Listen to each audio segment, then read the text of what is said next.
cinta aku tuh lebih daripada orang korupsi. Itu sih, aku sedih banget. Maaf ya aku nangis. It's okay. Gitu sih. Salam saudara-saudara yang diberkati oleh Tuhan. Berjumpa kembali bersama dengan saya di channel ini. Bagaimana kabar kita semua? Kiranya kabar kita selalu baik-baik saja dan terus diberkati Tuhan dengan melimpah-limpah. Amin. Video kali ini kita akan menonton video cuplikan yang baru-baru ini viral. Bagaimana seorang bernama Lina yang baru keluar dari penjara sebab diduga menista agamanya sendiri ketika dia memakan daging babi. Saudara, tanpa berlama-lama kita simak video selengkapnya. And welcome back to Isolate Show. Kita nggak main-main, langsung saja ketemu dengan seorang influencer yang barusan keluar penjara, yaitu adalah Lina Mukherjee. Kita baca harus Mukherjee. Artinya salah satu orang terkaya di India katanya ya. Biar kamu nasib juga sama dengan dia, kita aminkan saja. Tapi nasibmu sebelum ini sangat sangat menyedihkan dan juga menakutkan, mungkin saya katakan ya. Kalau mungkin banyak belum tahu tentang Lina, kita share sedikit ya tentang apa terjadi dengan kamu, bahwa kamu seorang influencer, content creator, di mana kamu di mana pas itu terjadi insidennya? Di kota mana? Di Palembang. Di Palembang. Kamu lagi makan Kriuk. Kriuk itu yang terbuat dari Bebong. apa?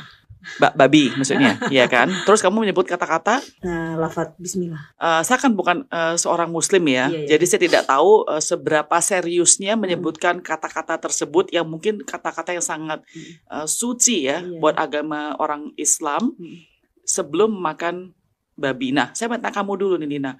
Ketika kamu mengatakan hal tersebut, itu buat konten atau kamu memang tahu atau kamu nggak tahu bahwa itu udah satu kata-kata yang tidak boleh sembarangan kayak begitu saja? Refleks, karena kamu makan apapun juga kamu ngomong Bismillah begitu. Oke. Nah, kamu kan saya ya, kalau orang Islam kan nggak makan yang haram seperti babi. Kok kamu makan babi? Jadi sebenarnya gini ya, aku tuh kalau kita tuh ya di Muslim ya, aku pernah baca sih kadang-kadang kalau misalnya nggak ada makanan lain sebenarnya babi itu masih boleh loh. Oke, tapi kan di kamu ada makanan lain. Iya, tapi aku memang maaf ya nggak patut dicontoh sih. Aku tuh memang gimana ya, walaupun aku menganut agama, tapi aku tuh orangnya bisa dibilang ya aku alkohol juga pernah. Terus kan sebenarnya gini ya, kalau kita bicara agama, di agama saya pun pacaran sebelum nikah itu juga haram sih. Iya, benar. Banyak hal-hal kayak gitu memang saya ngelakuin sih. Iya. Nah, ketika aku bikin konten tuh aku nggak berpikir kalau bagi aku lelucon sih, kayak awalnya itu refleks ya, tapi kayak aku tuh konten kayak gitu nggak aku delete ya. Ini tuh kayak ya lucu aja, kayak aku tuh udah ngelanggar dosa gitu saat itu. Nggak tahu mungkin lagi error. Jadi aku tuh aku kan di konten tuh cerita setelah aku makan itu refleks, aku ini udah maaf berzina, aku tuh udah makan bebong kayak gitu-gitu loh. Jadi kayak aku ngasih tahu ke masyarakat aku ini berdosa, terlalu menceritakan yang udah nggak ada privacy sih. Gitu. Dan saya menyadari apa yang saya lakukan salah, makanya saya bertanggung jawab ya. Sampai saya datang ke Palembang ya kan. Bahkan sampai kasus naik aja aku harus ngeluarin uang. Ibaratnya dari segi segala apapun tanggung jawab. Cuman yang saya permasalahkan kok netizen bilang, kamu tuh gak ngerasa salah, gak ngerasa dosa. Bukan, tapi hukuman yang aku tanggung ini sangat tidak manusiawi. 2 tahun 3 bulan, denda 250 juta, HP disita. Habis itu banyak oknum memeras sampai 600 juta. Jadi aku oknum memeras kamu 600 juta? Beda-beda orang loh. Memeras untuk apa ya? Ya macem-macem sih, nakut-nakutin. Kan aku kan nggak buta banget, buta hukum. Jadi ketika aku dilaporin itu satu orang 25 juta loh, satu orang ini ya nawar-nawarin supaya nggak ditahan. Dan aku tuh nggak ngerti ya, harusnya mending bahasa kasarnya lu dijemput paksa aja. Ini karena kalau aku nyerahkan diri tuh lucu, kamu harus bayar loh mau naik ke pengadilan. Dengan bodohnya aku harus transfer segini. Jadi kamu transfer ke oknum ini. Aku nggak ngerti kan, loh kalau naik cepet ke penyidikan habis itu ke jaksa berarti aku ditahan. Aku tuh saat itu nggak ngerti loh. Akhirnya Mbak, aku butuh print loh, Mbak, aku butuh ongkos loh ke sini. Jadi semua kamu bayarin semua aku bayar, sampai emas-emas aku tuh aku jual semua. Sorry, kamu nggak ada pengacara pas itu? Pengacaranya itu kayak gimana ya? Dia tuh bilang link aku tuh orang-orang besar di Jakarta, tapi kalau aku profiling karena aku kenalannya dari orang kementerian ya. Jadi Dinar Candy ngenalin aku sama orang. Dinar Candy. Kita waktu itu diundang di acara kementerian loh, memang di rumahnya menteri-menteri loh. Jadi aku kan terus aku profiling juga dari dia. Dia tuh pernah jadi pengacaranya beberapa orang-orang hebat kayak gitu loh. Jadi dia juga pengacaranya sama materinya, sedikit-sedikit 10 juta, sedikit-sedikit ini kayak gitu loh. Jadi kamu tidak tahu hukum pengacara juga mungkin saya katakan quote unquote abal-abal Ya, atau duit tidak terus. maunya duit. Jadi pengacara pun juga minta kamu duit terus. Iya, jadi aku nggak pernah menemukan manusia yang bisa memanusiakan Bantuin orang saat kamu. itu. Oke. Dan aku bilang ke pengacara gini, dia kan sudah healingnya tuh ngerasa gini. Aku bilang lo, feeling ya, namanya kita punya firasat. Aku nih pasti ditahan loh. Walaupun ya semua media Indonesia ngomong kasus itu nggak penting loh. Selalu kan, paling kamu dihukumnya cuma hitungan bulan. Tapi aku punya firasat yang beda banget. Kenapa? Yang dari awal pengacara aku tuh bilang kayak gini loh. Ini versi pengacara aku loh ya yang ngomong. Ini yang bikin kamu kasus itu butuh uang 2M supaya damai. Dari situ aja aku udah kayak Lina saya bingung. 2M itu damai sama siapa? Damai dengan polisi, dengan jaksa? Dia nemuin si pelapor. Oh. Tapi waktu di pengadilan pelapor ngerasa pengacaraku menfitnah karena waktu aku udah naik, pengacaraku ninggalin aku loh. Oh gitu. Jadi nggak tahu yang harus dipercaya saat itu karena ya kita sempat lah namanya ada pendekatan sama pelapor ya kayak ya kalau bisa ya jangan sampai di penjara. Namanya usaha kan gitu kan. Nah si pelapornya tuh nggak mau, katanya si pengacara aku dia minta 2M, aku nggak ada duit lah segitu. Pelapor kamu siapa? Nggak kenal. Jadi itu bukan seseorang posisi tinggi, biar orang biasa saja. Nggak tahu juga sih aku karena nggak kenal. Cuman lo pelapor kan muncul di sidang kan? Iya maksud saya tuh nggak kenal secara personal dia tuh siapa. Katanya waktu di sidang ya pelapor tuh marah banget sama aku karena dia tuh aku pernah live bilang jangan ngatain aku soal bebong karena ustadz aja berdosa. Ternyata katanya pelapor ini ustadz. Dan aku tuh nggak tahu saat itu dia bilang ke hakimnya tuh aku kayak kurang senang lah Lina Mukherjee ini nggak sopan. Tapi aku tuh padahal tidak untuk ke dia. Dan saat waktu aku dipanggil ya pertama kali aku dapat surat polisi, tiba-tiba pelapor itu dia tuh kan preskon ya. Lina Mukherjee ini ngaku loh kenal Pak Jokowi katanya. Saya nggak pernah loh ngaku begitu, cuman saya pernah punya pacar yang memang under dari Bapak Jokowi, adalah orang kepemerintahan. Itu memang benar, tapi bukan berarti dia sahabatnya. Kalau kita bicara sahabat, apa bedanya Pak Ahok ya, Basuki Cahayapurnama sama Pak Jokowi itu kurang apa? Kan tetap aja waktu itu kena hukum kan. Siapalah saya gitu. Dia tuh langsung marah, buktikan dong power kamu. Saya tuh kayak kok segitu bencinya ya kayak gitu. Oke, jadi kamu merasa bahwa kamu itu sebetulnya situasi itu bukan satu hal yang harus sampai berapa tahun di penjara, tetapi karena ada hal-hal lain yang memang gak suka sama kamu lah atau pengen kasih kesempatan untuk memeras kamu, untuk menjatuhkan kamu. Jadi akhirnya kamu di penjara nggak usah 3 tahun ya? Enggak, 2 tahun 3 bulan. 2 tahun 3 bulan, terus kamu melakukannya kan nggak usah sampai habis kan ya? Iya, karena ada PB. Ada apa perbuatan baik dan lain sebagainya. Dan lain-lain. Oke, kamu kan merasa bersalah. Mengatakan hal tersebut, merasa bersalah ya, benar ya. Menurut kamu apakah pas hukuman tersebut untuk apa yang kamu lakukan? Kekurangan atau kelebihan? Lebih banget lah. Jujur ya pertama kali aku dapat vonis segitu tuh hampir nggak bisa berdiri sih. Gila ya, maksudnya walaupun kayak sekarang saya udah keluar ya, mungkin 80% tuh banyak sih yang support kayak kasihan ya. Dan netizen tuh suka gini, lu sih nista, lu kayak gitu-gitu ya. Kalau kita bicara nista, orang korupsi itu udah disumpah Al-Quran, Alkitab sesuai dengan agama dan kepercayaan masing-masing. Dia tuh lebih menista daripada saya. Kenapa? Uang masyarakat yang harus bayar pajak besar, yang gajinya kecil. Dia bersumpah di depan masyarakat, di depan kitab, di depan Tuhan. Nistanya tuh udah 3 loh. Dapat keuntungan. Uang saya tuh kan waktu masuk lapas itu sebelah saya orang korupsi semua ya. 7M, 10M. Hukumannya malah lebih rendah dari aku loh. Ada yang setahun 5 bulan. Terus bayar rendah gak mereka? Nggak tahu juga kalau itu malahan. Sedangkan saya dituntut untuk bayar 250 juta dan udah gitu HP aku disita lagi yang aku baru beli 25 juta. Jadi saat itu Tuhan tuh bener-bener aku tuh sampai ya Allah, aduh dosaku tuh seberapa ya, kok aku tuh sampai segininya. Karena hukumanku tuh berat banget loh. Berat banget. Karena kan kalau kita bisa minta maaf, itu tuh kan makan itu kan berarti urusan kita kepada Tuhan ya.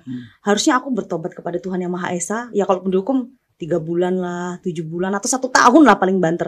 Mungkin saya masih kayak ya udahlah, aku harus bertanggung jawab. 2 tahun 3 bulan dengan denda 250 juta, unbelievable. Kayak ngerasa ya ampun, aku masih kayak nggak percaya aku bisa menjalani seberapa berat. Selama saya di sana pun kan sebenarnya kapasitas lapas itu 150 ya. Di sana tuh hampir 600 orang. Aku tuh suka cari tahu kasus-kasus satu persatu, miris banget. Sampai ada yang jual bayi. Jadi kamu bilang kamu di sana misalnya tahu ada orang yang bersalah pun masuk penjara, ya kan? Dan kamu merasa bahwa hukuman kamu itu tidak terlalu fair ya, karena terlalu berat untuk kamu lakukan dibandingkan dan orang-orang korupsi tersebut, ya kan? Bahkan kamu juga diambil uang kamu, ya kan? Aset kamu pun juga diambil hal demikian. Oke, kamu shock pas denger hukuman tersebut kan? Shock banget. Karena kan sebelum aku divonis kan aku suruh asistenku kan, jadi pertama kali aku masuk penjara aja ya, kalau orang Palembang tuh diurus tidak pakai bahasa Palembang gitu. Dan aku tuh di penjara di sana aku nggak ngerti bahasanya, makanannya. kamu diurus apa? Aku tuh kan masih kayak ya polos-polos gitu ya. Ternyata ketika kalau nggak diurus hukumannya memang kuat-kuat, besar-besar gitu. Akhirnya aku waktu sebelum vonis itu kan kita ada sidang berapa kali kan. Aku dikasih tahu cewek lah ada di sana. Di sini tuh ada orang loh yang bisa kalau kamu ngeluarin ini nanti hukuman kamu bisa ringan gitu kan. Dikasih tahu, ditunjuk waktu aku di pengadilan itu loh, jelas loh aku ngeliat dia. Nah asisten saya kan datang ya, sempat kunjungan di lapas. Beb kayaknya kita usahalah nggak apa-apa bawa 100 juta aja. Terus habis itu bawalah tas-tas aku atau HP nanti kalau aku kelamaan kayak apa, karena seperti apapun kan aku punya asisten. Maaf ya aku nangis ya. Aku punya asisten 4 ya, 1 tuh kan anaknya sekolah ya, jadi bergantung sama aku. Terus ibuku juga sudah sakit-sakitan kayak kolesterol. Masa aku yang salah, aku ngerepotin orang tua gitu. Terus habis itu ditemuin lah. Aku sampai sekarang jujur sih dendam banget ya, sakit hati kalaupun dia nggak nolong bahasanya. Jadi asisten aku tuh nemuin si orang yang oknum pengadilan tadi, dia bawa tas sama uang kayak 100 juta ya. Bantulah gitu, misalnya hukumannya janganlah berat. Terus 500 juta. Kalau nggak bisa kita nggak sudi. Udah kayak gitu aja. Aku langsung yang kayak dari semua ceritaku tuh kayak nggak ada ya manusia yang bisa memanusiakan orang, minimal tuh kayak iya ya kasihan ya. Aku sampai mengemis loh, hukum aku tapi janganlah seberat itu kayak gitu. Jadi ya saat itu aku masih punya ego ya, aku pasti pikir aduh musuhku pasti ketawa semua gitu, misalnya orang yang nggak senang sama aku apa. Tapi aku dalam hatiku ya ampun, balaskanlah nanti kalau sampai aku pulang, beri aku kesuksesan lebih. Aku merasa apa yang dihukumkan aku berat, apalagi setiap aku lihat orang ya 7M tiba-tiba 1 tahun 5 bulan. Aku akhirnya ketemu juga di lapas ya, ada orang kan yang aku cerita, dia tuh ngekos, dia tuh nggak punya uang, jadi ada barang-barang besi dikumpulin dijual 128.000 aja. Habis itu yang punya kos merasa dia maling ya tetap maling kan. Saat itu dia punya anak bayi loh, dia di penjara 2 tahun sama kayak aku. Terus dia harus jual bayinya karena nggak bisa diurus kan, karena suaminya di penjara, dia di penjara, bayi itu dijual. Terus dia ceritaan sama aku sama dia tuh nangis. Maksud aku gini lah, pemerintah kalau lihat hukuman, mohon banget. Kita tuh kadang beratnya ya kalau netizen bilang lu tuh nista, lu itu salah. Aku tuh udah bertanggung jawab loh, aku kooperatif, aku yang bayar kasus aku sampai naik. Tapi janganlah seberat itu. Air mataku tidak akan bisa mengembalikan hukuman seberat itu sama aku. Tapi buat masyarakat lain yang sama sekali nggak ngerti hukum, makanya kalau netizen bilang aku tuh drama, aku tuh nangis, karena kalian nggak pernah ngerasain 1 malam aja loh. Jujur ya, saat aku podcast gini pun yang memberi hukuman pun sebenarnya masih nggak seneng loh. Kenapa Lina Mukherjee tuh banyak bicara di podcast di ini? Ya kalau kamu nggak seneng, coba kamu ngerasain di penjara 1 hari aja. Aku ngerasain betapa pedihnya. Wajar kalau aku nggak terima, wajar kalau aku merasa kayak ini terlalu berat loh buat aku. Karena kalian cuma bisa ngelihat, tidak pernah ngerasakan. Kalau kalian bilang kapok atau apa, aku sebenarnya nggak berasa yang kayak komplain loh kenapa aku di penjara. Tapi selama itu dan dendanya 250 juta, aku tuh lebih daripada orang korupsi. Itu sih aku sedih banget. Maaf ya aku nangis. It's okay. Gitu sih, sampai saat ini aku kayak banyak juga kayak teman-teman aku yang aku tanya lagi kasus, dia tuh jadi kayak dibilang kurir narkoba gitu. Misalnya aku kenal A gitu ya, si A ini pengguna. Terus habis itu aku tuh nggak tahu ditaruh di jok motor. Tetep aja loh hukumannya tuh nggak main-main 8 tahun. Dia nggak tahu beneran. Kenapa aku percaya? Saat aku di lapas saja aku tahu loh bagaimana dia makan, pola hidupnya. Kalau orang makai sama enggak aja kita bisa tahu. Misalnya kalau orang makai jenis inek, jenis ini, dia tuh kan paham banget dunia itu. Sama kayak aku memang nggak main kalau dunia-dunia kayak gitu, nggak ngerti. Oke Lina, kamu bilang hidup di penjara tuh susah sekali. Saya ngerti, pasti susah. Coba share dong, biar kita semua yang nggak pernah masuk penjara ya. Jangan sampai. Jangan sampai tahu apa sih yang. Karena kasta terendah banget ya. Kalau di penjara tuh gini ya, misal kayak pegawai gitu kan, oknum-oknum kayak gitu juga ada yang pilih kasih loh. Misalnya kita kan dapat jatah kayak nelpon gitu ya, berjatah misalnya cuman 15 menit gitu kan. Nanti kalau dia sayang sama salah satu anaknya itu bisa lama kayak gitu-gitu. Terus kalau kita misalnya, kadang kan kita namanya orang nggak satu kandung ya, kadang kita itu bisa kayak salah paham gitu. Misalnya sama anaknya kesayangan si ibu A itu, nanti kita diincar loh. Incarnya itu siapa maksudnya? Ya diincarnya ya bisa dicari kesalahan gitu. Misalnya kita kan dirazia, kita nggak kena pegang rautan, tiba-tiba di situ ada rautannya. Itu hal-hal yang kayak gitu menurut aku sangat menyedihkan. Lina Mukherjee aja orang pada tahu loh di situ, oh dia terkenal loh. Kadang kan yang juga kayak Saiful Jamil, Anissa Bahar, yang punya nama aja bisa menemukan hal-hal yang seperti itu ya. Terus juga kadang maaf ya kalau kalapasnya kayak Bunda Ike yang ex yang sekarang udah di Pondok Bambu, Bunda Desi itu malah baik. That's why dia jadi kalapas. Dia respect banget, dia nggak pernah nganggap orang itu napi. Karena suatu ketika kan kita nggak pernah tahu ya, dari 600 orang itu pas kita lagi jatuh ternyata misalnya kecelakaan di jalan ditolongin, lagi sakit mamanya dokter kayak gitu. Jadi mereka tuh punya respect. Tapi ada beberapa oknum pegawai itu yang sama sekali tidak menganggap kita tuh seperti lu tuh manusia beneran, yang kadang makan satu meja aja nggak mau.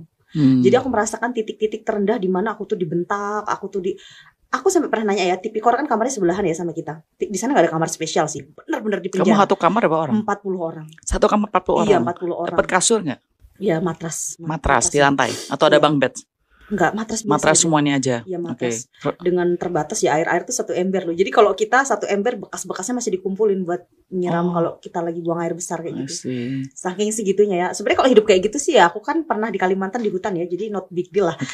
Terus habis itu aku kan bilang ke orang Tipikor, aku nih dispesialan nggak sih di sini? Aku tuh nggak mau loh sampai aku tuh takut ada yang iri loh. Segitu aku menjaga perasaan warga binaan lain. Karena kalau aku ada rezeki aja suka dinariknya dikasih duit teman-teman artis. Aku langsung bagi-bagi orang. Enggak, kamu nggak spesial, kamar aja kamu 40 orang. Dan kalau kita di ruangan jahit pun kamu kan bisa jahit. Kuku aja nih saya sampai bisa loh bikin kuku. Jadi kamu tuh punya talenta. Dan gak ada ibu yang sayang-sayang banget yang sampai melindungi kamu segitunya. Alhamdulillah aku gak mau jadi omongan dia artis loh atau dia terkenal kayak gitu sih. Nah di kamu di penjara itu apakah ada tempat-tempat khusus untuk mereka-mereka yang kamu tadi bilang jadi anak sayangannya, di mana misalnya mungkin satu kamar sendiri doang, nggak sama-sama yang lain? Kalau kayak gitu sih nggak ada. Nggak ada. Tapi Makanan ya, spesial. Kalau disayang ibu itu ya dibela mati-matian ada sih yang kayak gitu. Makanan spesial? Nggak ada sih. Nggak ada kayak gitu-gitu, nggak ada. Cuman kita di sana itu ada kayak koperasi, terus ada kayak tenda kafe. Jadi memang ada untuk dari bimbingan kerja ya. Jadi warga binaan yang masak kita bisa beli kayak mall kecil lah, anggap aja. Ngerti. Ada salon. Kamu bagaimana setiap harinya? Kan pasti kamu merasakan kamu unfair, kok terlalu berat sekali hukumannya itu. Menjalani setiap hari itu kan benar lama sekali. Kalau kita di luar dunia ini kita merasa waktu cepat sekali berlalu kan. Iya. Penjara pasti kan kamu nggak bisa ngapa-ngapain. Banyak orang nggak ada privacy ya kan. Bagaimana kamu punya mental? Bagaimana kamu menjaga kesehatan mental kamu saat-saat tersebut? Tapi ada hal yang aneh ya, karena aku tuh kalau di dunia nyata seperti ini ya tidur tuh sulit. Kayak jam 2 malam, jam 3 malam. Tapi di sana tuh jam 9, jam 8 malam tuh udah pada tidur semua. Karena dipaksa kan? Iya sih, nggak boleh berisik kan.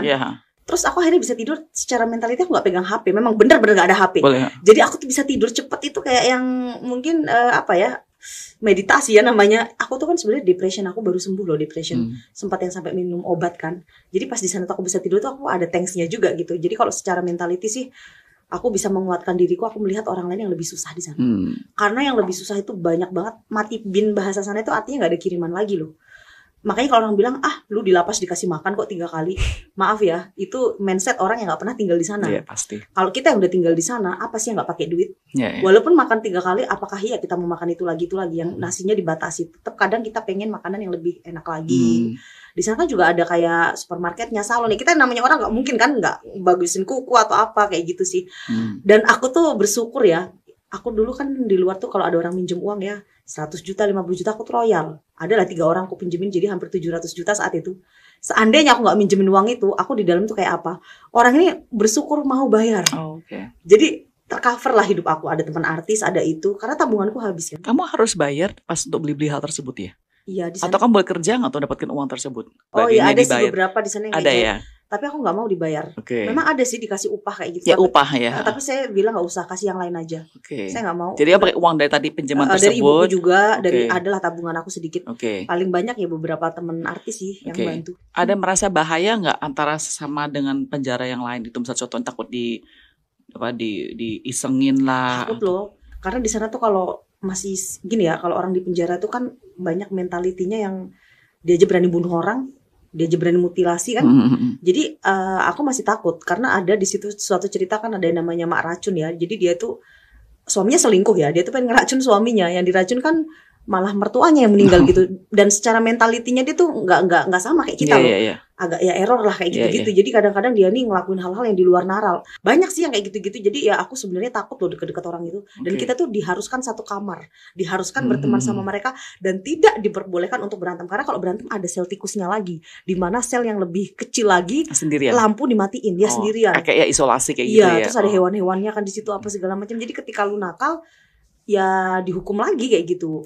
Dan ada juga kalau yang hukumannya lama merasa kayak seniority. Ya pasti. Pasti kayak gitu-gitu ada sih. kamu merasa apa yang buat kamu selama 2 tahun lebih ya tadi di penjara itu, yang buat kamu kayaknya jadi satu harapan kamu untuk satu hari keluar, yang membuat kamu terus bisa bisa bertahan, apa yang kamu pikirkan? Pas orang tua aku nelpon aja aku bingung loh, aku kan nggak cerita kan kalau aku masuk penjara. Jadi kayak dia kok nggak ngomong sih masuk penjara gitu kan. Ya dia bilang gini sih, yang menguatkan orang tua aku, dia nggak marah saat kasusku terjadi. Dia cuma ngomong berat banget ya hukuman kamu tuh kayaknya begitu aja kok bisa. Jadi kalau orang tua aku aja nggak marah, ya bukan aku membenarkan semua perbuatan aku loh ya. Tapi ketika orang tua aku nggak marah ya jadi aku kayak lebih kuat. Terus asistenku nelpon loh, kan kita ada warta khusus ya, kita teleponan kayak gitu kan. Dia bilang fans kamu tuh banyak loh kayak yang bela. Jadi aku harus mikir aku di luar tuh dihargai kayak gitu. Walaupun di sana tuh orang itu mencaci maki aku, menganggap aku lu napi, tapi aku harus berpikir kalau di luar tuh aku tuh something kayak gitu sih. Itu yang menguatkan, cobalah nanti kalau aku pulang mungkin Tuhan ini memberikan sebuah ujian seperti ini, aku lebih menyayangi manusia lain, dan mungkin ke depan lebih membela masyarakat yang ditindas, yang dihukum. Mungkin aku bisa bersuara kayak gitu loh, dan aku bisa menceritakan banyak hal-hal yang pedih kayak gitu sih. Jadi aku berpikir yang positif-positif aja. I think that's good ya. Dan bagusnya adalah kamu ada teman-teman tadi itu yang kamu nggak sangka, kamu tahu lah dari kasus ini pas kamu di penjara siapa teman kamu sebenarnya, ya kan? Teman sejati itu siapa? Ketahuan sekali kadang-kadang satu masalah kayak begini. Saya pengen tanya, nanti kamu sudah keluar penjara, udah berapa lama keluar penjara ya? 1 bulan. Satu bulanan. Apa yang pertama kali kamu lakukan apa setelah keluar penjara? Kadang gini ya, aku mau berbuat apa-apa tuh kayak gini loh. Aku ini kan nggak punya power ya, beda lah kalau yang di depanku ini termasuk orang terkaya di Indonesia. Jadi kalau gini-gini siapa sih yang berani nyenggol ibaratnya? Aku tuh kadang nanti aku ngomong sedikit, aku di penjara. Jadi kayak ada mindset nanti aku keceplosan, nanti aku di penjara. Jadi mau happy itu kayak belum bisa 100%.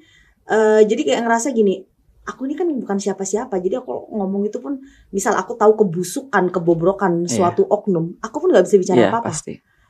Mas, aku selalu harus berbohong. Aku harus tidak bisa menceritakan apapun, karena ketika netizen bilang cerita aja, itu kata netizen. Ketika ada problem, semua orang akan pergi. Tidak akan ada manusia yang peduli sama lo. Jadi makanya aku tidak akan pernah bisa bersuara apapun, yang aku akan harus menjaga dengan kehati-hatian. Gue masuk penjara, orang yang pamer power tadi udah nggak akan ada yang peduli. You have to responsibility yourself. Jadi kita harus bertanggung jawab. Makanya aku tuh kayak yang gimana ya, aku bingung kadang-kadang kayak aduh, aku aja kalau nge-live ya kadang-kadang kan yang nonton tuh sampai hampir 30.000. Nanti aku dipancing-pancing netizen, aku jujur lagi cerita ini cerita itu. Nanti karena gini, ketika aku menceritakan sesuatu kejujuran, ini oknum yang ini tersinggung, oknum ini tersinggung. Mereka tuh kan masih tahu ya, aku tuh masih dalam masa pembebasan ya, ada bersyarat. Jadi si oknum ini takut semua kan, otomatis dia akan di kutatan ini ngubungin mungkin orang lapas atau kenapa Lina mau kerja di podcast kok cerita kayak gini. Jadi masih banyak tekanan. Tapi sebenarnya di hatiku kecil tuh aku pengen banget jujur, tapi percuma kalau jujur di penjara lagi. Gitu. Ya menurut saya, tapi pertanyaan saya lebih kayak begini sih. Pas kamu keluar itu kan kamu tadi bilang di penjara kan susah banget, makanannya udah kayak gitu terus. Jadi what is the first thing that you eat lah? Apa yang kamu makan pertama kali? Kalau aku makan ya aku pasti makanan Jawa dong. Langsung. Aku orang Jawa ya. Orang Jawa aslinya? Iya Jawa. Aku lahir di Banyuwangi. Oh Banyuwangi. Sama makanan Kalimantan, karena kalau pas di Banyuwangi move to Kalimantan ya. Kalau untuk makanan ya langsung makannya enak gitu. Kalau di medsos itu kayak masih ada kayak ketraumaan seperti itu sih. Kamu ketemu orang tua di mana orang tua kamu? Di Kalimantan. Jadi kamu tinggal di Kalimantan atau tetap di IKN? Oh, oke. Makanya aku bisa bahasa pasir. Oh, saya nggak tahu itu apa. IKN tuh pasir. Oh, gitu. Pasir, ya kayak Dayak gitu loh. Oh, oke. Bisa? Bisa. Aku kakak beli ngentang musuh pasir. Olomani asubuh siolundo. Oke. Hari esok itu kita usahakan lebih baik dari hari ini. Amin. Ya. Oke, Lina, kamu sekarang jadi back as content creator sebagai seorang selebgram. And that's okay kan. Maksud saya ya kamu PP memang saya mengajurkan kamu harus hati-hati ke depannya karena kamu telah mengalami begitu susahnya. Bukan untuk kamu, bahkan untuk orang tua kamu juga mereka jadi sedih pastinya ya kan. Right? Jadi harus hati-hati. Asisten juga dong sedih kan, nggak ada yang gaji. Tadi kamu bilang ada karyawan kamu. Benar. Apa sih sekarang harapan kamu nih? Kamu kan udah pengalaman tersebut demikian banyak. Dulu kamu bikin konten kayak begini, sekarang apakah ada berubah? Misalnya contoh, saya bikin konten yang mungkin lebih membantu orang, mereka bilang memanusiakan orang dan lain sebagainya. Ada nggak sih pemikiran tersebut? Jadi kayak aku kan bisa jahit ya waktu di sana. Aku kayak pengen mungkin punya konveksi ya, pengen punya ribuan karyawan. Dulu sebelum masuk penjara tuh aku tuh juga seneng loh kayak ya sedikit show off ya kalau kita punya. Sebenarnya show off itu bukan ngasih tau kalau kita tuh kayak punya ya, tapi kerja keras prosesnya gitu. Cuman sekarang kayak aku pengen bermanfaat lebih gitu loh. Misalnya kayak kalau aku mempekerjakan ribuan orang bisa digunakan untuk pendidikan. Ya kalau kita mati tuh orang ingat loh, lu tuh bermanfaat. Jadi lebih pengen cepet-cepet punya bisnis sih, kayak mungkin salon atau apa sih. Tapi kan misalkan udah mulai aktif secara kerjaan daripada social media, benar? Iya. Ya kan? Masih ada itu nggak sih kayak orang netizen sekarang walaupun udah keluar begini yang masih kayaknya nyinyir? Ada, kadang-kadang nggak makan babi lagi kayak gitu.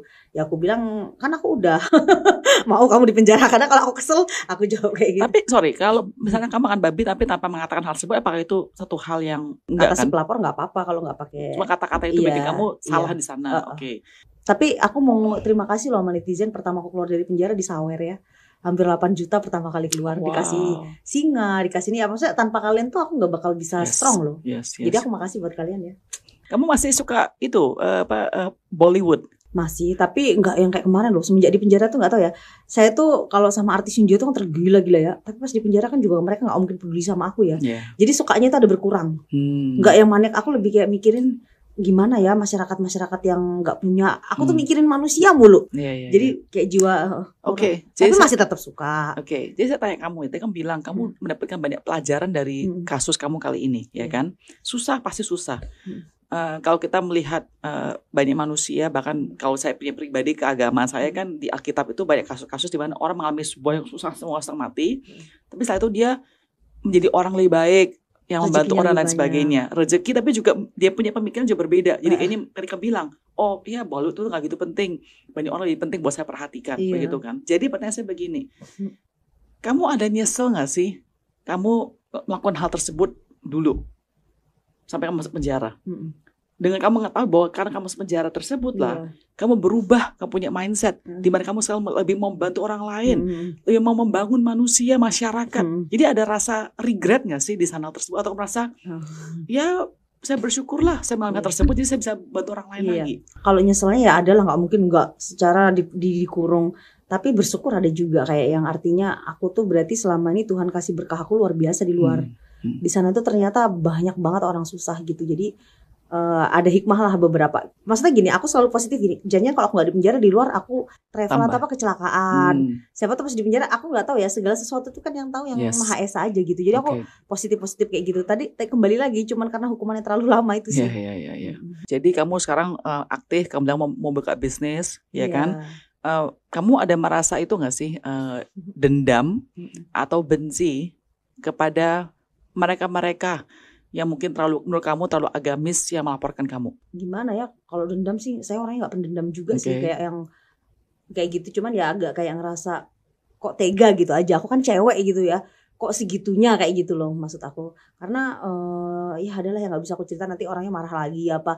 Kemarin aja yang bilang Ustadz itu orangnya Ustadz, aku nggak tahu. Jadi kalau ngomongin dia flashback ke situ nggak usah lah. Kita exchange aja. Tadi aja yang kayak yang minta 2M itu pengacara aku loh yang ngomong, saya sendiri nggak tahu pengacara aku juga bisa aja bohong atau apa kan nggak ngerti gitu. I don't know, kan politik ya. Jadi makanya orang-orang yang udah terjadi itu dia kan udah puas juga, kayak apa yang dia mau, aku udah masuk penjara dan aku udah menjalani. Jadi kita nggak usah bahas dia lah. Karena nanti dia marah lagi takutnya. Tapi mungkin pertanyaan saya lebih menanyakan kondisi kamu hari ini. Dalam hati kamu sekarang, kamu merasa ada satu perasaan damai nggak sih? Atau dalam hati kamu masih banyak kepahitan terhadap apa yang terjadi di diri kamu? Masih mengalami kepahitan sih. Masih. Belum 100% move on. Tapi kadang-kadang kalau aku mulai kayak drop kayak, kan aku merasa itu ujian terbesar loh. Aku selalu ingat ya, aku pernah punya pacar, lumayan lah, keuangannya diambil temen. Habis itu dari kecil juga aku harus kerja keras kan. Aku kan bukan terlahir dari orang kaya ya. Jadi aku harus jualan telur bebek dari kecil. Jadi terus di Jakarta juga pernah nggak makan. Jadi aku tuh harus berpikir, mungkin dengan terjadinya kasus kemarin bisa lebih terkenal, rezekinya lebih banyak. Aku harus mikirnya itu yang bagus-bagus terus pokoknya. Aku harus cuci otak aku, pokoknya kamu dapat sesuatu yang bagus. Tapi kalau dipikir dari perasaan tuh masih kayak sedih, karena setiap hari yang lewat ini korupsi loh. Sedangkan dia di penjara itu jalannya cuma 3 tahun. Dengan uang sebanyak itu 3 tahun nggak terasa. Orang dia mungkin udah jalani setahun, sisa 2 tahun lagi, tapi duitnya masih banyak. Itu kadang kesel nih. Kok bisa? Terus ada lagi berita aku lihat, ini nabrak orang sampai meninggal. Habis itu dia bebas vonisnya waktu itu kan di Surabaya. Jadi kalau ketika ngeliat berita yang nggak sesuai, begitu, ini nenek-nenek nyuri ayam tiba-tiba 2 tahun itu akan emosi lagi. Yes. Seketika menemukan berita kayak gitu, emosionalnya muncul lagi. Ke-trigger ya jadinya. Iya, itu sih yang kayak mungkin aku belum bisa memperbaiki mental aku. Masih nggak terima ini kok beda gitu. Iya. Ya, saya rasa bukan kamu cuma yang merasa unfair ya. Saya rasa banyak Indonesia merasa kok unfair sekali dengan hal demikian, ya kan. Orang yang ada power, ada uang bisa tajam ke bawah tumbuh ke atas. Tapi Lina, saya bersyukur kamu bisa datang hari ini dan meng-share story kamu ya. Terutama saya berharap dengan tadi kamu bilang ya, dengan kamu pelajari di sana bisa membantu banyak orang, banyak Indonesia, banyak bahkan orang-orang yang bekas di penjara pun bisa membantu untuk saling mendukung, saling membangun. I don't know how. Dan semoga mimpi kamu tercapai ya. Kamu ada konveksi kamu bilang kan? Iya, karena kan kalau kita memimpikan sesuatu yang baik dan niat baik pasti alam semesta itu support sih. God bless you ya. Tapi saya juga berharap kamu itu loh, one day, I don't know when, satu hari bisa let go. Iya. Nggak gampang, saya yakin pasti nggak gampang sekali. Kamu merasa so unfair, I feel it's also unfair ya kan. Jadi I hope that one day you can find your peace. Sekarang aku tanya gantian satu pertanyaan. Menurut seorang Grace, hukumanku tuh berat nggak? Ya, saya nggak pernah mengalami penjara ya, Saya juga nggak tahu hukum. Saya nggak bisa bilang berapa nggak berat. Saya nggak tahu hukumnya apa. Tapi menurut saya satu hari penjara aja menurut saya itu pasti berat sekali. Jadi berat lah ya. Pasti berat sekali. Terutama kan penjaranya bukan penjara special loh, ya kan? Ya kan penjara benar-benar penjara. Iya, yang satu orang tapi bilang ada kamar keluar ada. Aja susah loh Agan. Maksudnya kalau kita keluar tuh nggak terus-menerus bisa keluar, ada jamnya masuk kayak gitu di kamar. Kayak kamu kan satu kamar ada berarti 40 orang. Terus ada kamar khusus lagi yang misalnya nakal dan lain sebagainya, makanannya juga demikian. Jadi saya yakin, saya nggak bisa bilang fair nggak fair. Itu bukan saya punya hak, tapi saya rasa one day that you experience itu pasti sangat-sangat sulit sekali. Oke, and thank you loh Lina udah mau share hari ini. Dan aku mau bilang terima kasih ya untuk Lapas Palembang udah kasih sponsor baju aku pakai. Rasa respect aku sama sesama teman warga binaan. Ini bukti kalau aku sayang sama kalian. Terima kasih untuk Mama Rizka yang udah jahit dan teman-teman ya. Good luck ya, all the best to you in the future ya Lina. Thank you so much for coming. Saya kenal sama Dinar juga, jadi salam buat Dinar. Oh iya. Itu dia saudara video yang baru saja kita tonton tadi videonya. Usai seorang Lina keluar dari penjara, dia menceritakan apa yang terjadi. Bagaimana dia begitu diperas, bahkan banyak hartanya habis. Dan dalam perkataannya beliau mengatakan bahwa apa yang dilakukannya adalah dosanya terhadap Tuhan.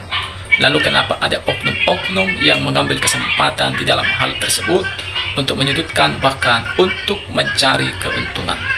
Dan di situ juga seorang Lina berkomentar bagaimana dia ketika dia melakukan kesalahan dia dihukum 2 tahun penjara, sedangkan orang yang asli di depan matanya yang korupsi miliaran rupiah hanya dipenjara 1 tahun, lebih rendah daripada Lina. Nah saudara, inilah kenyataan memang yang sedang terjadi saat ini, bahwa memang keadilan itu tidak diterapkan di negara Kesatuan Republik Indonesia. Bahkan baru-baru ini viral di media sosial. Saya menonton video cuplikan, saudara bisa mengkritisi nanti apakah yang saya sampaikan ini salah atau tidak ya. Bagaimana seorang Egy Sujana ketika seorang pendeta Moses sedikit saja menyenggol tentang Al-Quran mereka, di situ Egy Sujana langsung menghalalkan darah seorang pendeta Moses. Nah, sedangkan Egy Sujana jelas-jelas menyinggung, bahkan menghujat ke Tuhan Yesus Kristus dengan mengatakan Kristen itu menghina ataupun memfitnah Tuhan. Masa Tuhan beranak? Nah, jadi di sini kita melihat bahwa ketika orang Kristen menyenggol agama mereka, itu dianggap suatu penistaan dan bahkan itu dikatakan halal darahnya. Tetapi ketika mereka menyenggol agama kekristenan, Alkitab orang Kristen, itu dianggap biasa-biasa saja. Nah, inilah yang perlu diperhatikan supaya keadilan itu ditegakkan bagi semua agama, bukan hanya bagi mayoritas, tetapi juga bagi semua agama. Begitu juga dengan keadilan yang bagi NKRI ini kiranya diterapkan. Ini kiranya menjadi PR ketika seorang Lina ini membeberkannya di publik. Kiranya orang-orang kaya maupun orang miskin, baik itu orang-orang terkenal maupun orang yang tidak terkenal, kiranya keadilan itu ditegakkan. Saya yakin ketika keadilan itu ditegakkan, maka Indonesia ini akan semakin maju dan akan semakin diberkati oleh Tuhan. Itu harapan dan doa-doa kita. Dan kita hanya bisa berdoa dan berharap kiranya dalam kepemimpinan Bapak Prabowo dan juga Bapak Gibran, ya keadilan di negara ini semakin lebih lagi ditegakkan. Itulah harapan dan doa-doa kita. Nah teman-teman, apa yang menjadi komentar saudara terhadap video ini? Silahkan isi di kolom komentar, komentar yang bijak, komentar yang memberkati, dan juga komentar yang mengedukasi. Tuhan memberkati kita. Shalom.